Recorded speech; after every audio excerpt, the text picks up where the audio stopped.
आज आपण करड्याची भाजी बनवणार आहोत। त्यासाठी आपल्याला लागणारे करड्याची भाजी स्वच्छ धुवून आपल्याला बारीक चिरून घ्यायची आहे।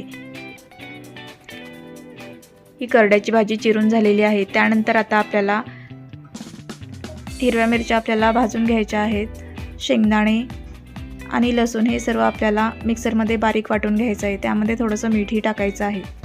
हा हिरव्या मिरचीचा ठेचा वाटून झालेला आहे। त्यानंतर आपल्याला कढईमध्ये 2 मोठे चमच तेल टाकायचं आहे।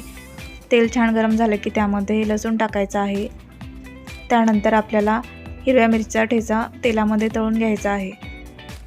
तो तळला की त्यामध्ये चिरलेली भाजी टाकायची आहे आणि छान मिक्स करून घ्यायचं आहे।